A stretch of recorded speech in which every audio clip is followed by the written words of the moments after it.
Well, the section's been around since the 50s, and some of the food editors that preceded me are pretty storied names in the Washington Post. Phyllis Richmond comes to mind. She was a powerful figure in Washington when she was the restaurant critic and the food editor for a period. Before Phyllis, some people are surprised to discover that I've been editing this section since 2006, but people are surprised to discover that I'm not the first man to edit the food section. Bill Rice was one of the early food editors of this section, and he edited it in the 60s and 70s. And he was one of the people who founded a very influential group called the International Association of Culinary Professionals, which now gives many awards to cookbooks and journalists and is very well reputed.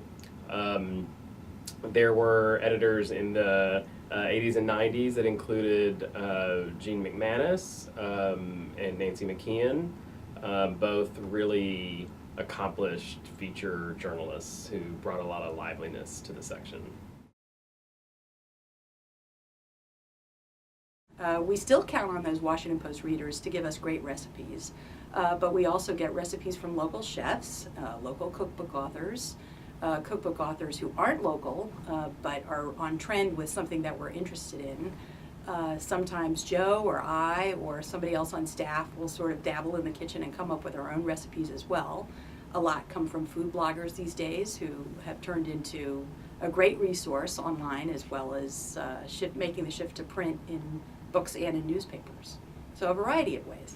And we love hearing from readers, and every once in a while somebody will just haul off and send me in a recipe they think is really good and ask me what I think of it, and sometimes we'll tweak it and put it in the paper. We also hold an annual top tomato contest. I think we've done that for about 6 or 7 years, and that was purely because I love tomatoes. And I just thought everybody's got their favorite recipes out there, and over the years we've had hundreds and hundreds and hundreds of entries, really good recipes, and we usually end up picking 10 or 12 and we put them in an August edition that's become very popular, almost as popular as our annual cookie issue in December.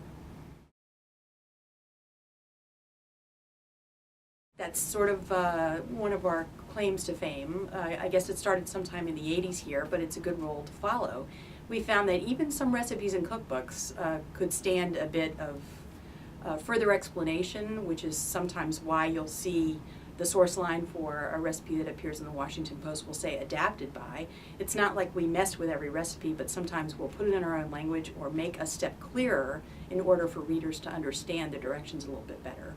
We also tell people how to store the food, whether it freezes well, how long it will stay in the refrigerator. Sometimes we even tell you where to get hard to find ingredients because we want you to make it. I like recent recipes that I've tested and that I've eaten that sort of appeal to a modern sensibility. There was a lemon and honey flavored chicken. It was kind of an easy one-pan dish, and I just loved it. The readers loved it. The recipe climbed to the top of our, we keep track of the most popular recipes online every month, and this one made the top 10 list of the year. There's also kind of a fun recipe, and I think it's our oldest recipe in the book, called Filbert Delights. It's a no-bake cookie recipe from 1954, and it's a mixture of chopped up dates and hazelnuts. I don't remember what it's got in it. It's sort of rolled in confectioner's sugar. They take about 10 minutes to make, and they were delicious. So of course it seemed like a perfect Washington Post recipe to me.